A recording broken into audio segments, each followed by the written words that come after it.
Salut à tous!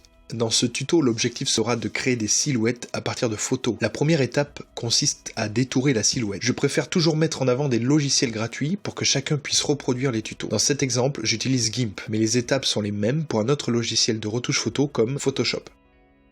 Dupliquez votre premier calque pour obtenir une sauvegarde de votre photo. Si besoin, appliquez-lui ensuite un canal alpha pour la transparence. Détourez votre photo selon votre personnage, supprimez ensuite l'arrière-plan. Sous GIMP, je recadre d'abord grossièrement ma silhouette avec l'outil de sélection rectangulaire, puis Image, rogner la sélection. Pour affiner le cadre de l'image, cliquez sur Image, découpage automatique de l'image. Exportez ensuite votre silhouette photo en .png afin de conserver l'arrière-plan transparent. La seconde étape consiste à créer une silhouette non texturée et optimisée pour la vectorisation. Dans l'onglet Couleurs, puis Niveau, veillez à ce que le canal Valeur ait un niveau de sortie égal à 0 et 0. La silhouette devient complètement noire. Cliquez ensuite dans l'onglet Images, puis dans Échelle et taille de l'image, réglez la hauteur à 1500 pixels, qui est un bon compromis entre qualité et optimisation de la forme de la silhouette. Exportez enfin votre silhouette non texturée en .png.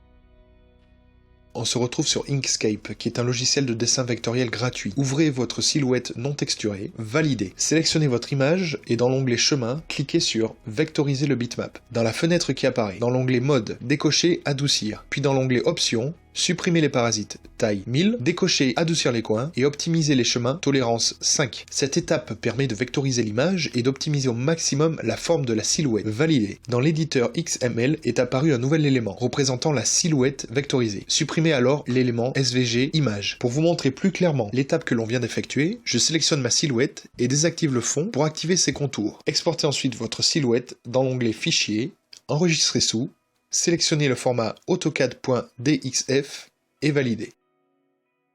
On se retrouve sur SketchUp pour la dernière étape qui consiste à créer une silhouette texturée à l'échelle. Dans l'onglet Fichier, cliquez sur Importer et sélectionnez votre silhouette au format .dxf. Pour créer une surface à partir des contours de la silhouette, tracez un rectangle englobant la totalité de la forme, puis sélectionnez tout, clic droit, intersection des faces, avec la sélection. Supprimez ensuite le cadre du rectangle, faites à nouveau un clic droit sur la face créée, puis inversez les faces. La couleur bleue représente par défaut l'arrière d'une face, et la couleur blanche l'avant. Avec l'outil pivoter ou la touche Q, faites pivoter de 90 degrés la silhouette selon l'axe rouge. L'important est que le personnage se retrouve parallèlement à l'axe bleu. Avec l'outil mètre ou la touche T, créez deux traits de construction le long des axes bleu et rouge, sélectionnez tous les éléments avec les touches CTRL A, et tracez un nouveau trait de construction parallèle à l'axe rouge selon l'axe bleu, avec comme mesure la taille de votre silhouette. Dans cet exemple, elle mesure 1800 mm. Cliquez ensuite sur la touche S. Afin de conserver les proportions, laissez appuyer la touche majuscule et agrandissez la silhouette jusqu'au trait de construction représentant la taille du personnage. Avec l'outil déplacer ou la touche M, glissez-déposez l'intersection des deux traits de construction à l'origine. Sélectionnez la face de la silhouette et dans l'onglet Fichier, Importer, type de fichier image PNG, veillez à ce que la case texture soit cochée. Importez votre image texturée. Appliquez votre image sur la face et dans la fenêtre Matière, dans le modèle, cliquez sur l'image texturée puis Édition et dans le champ Hauteur, tapez la même mesure que précédemment. Dans cet exemple, 1800 mm. Pour superposer correctement l'image et la silhouette, faites un clic droit sur la face, texture, réinitialisez la position. Appliquez la texture sur la face arrière avec l'outil colorier ou la touche B. Pour finaliser la silhouette, il est fondamental de se placer en caméra,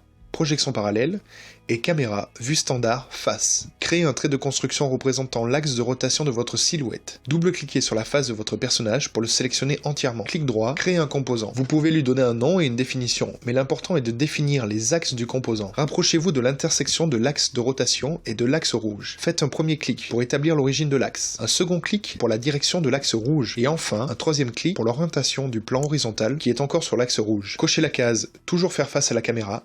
Créé. Votre silhouette est maintenant terminée, vous pouvez supprimer tous les traits de construction. À l'aide de l'ombre, vous pouvez constater que le personnage fait toujours face à la caméra.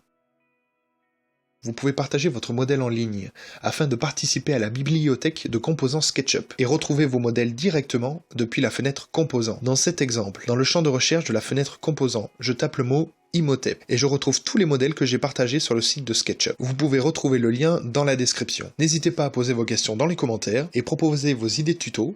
Merci à tous, et à la prochaine.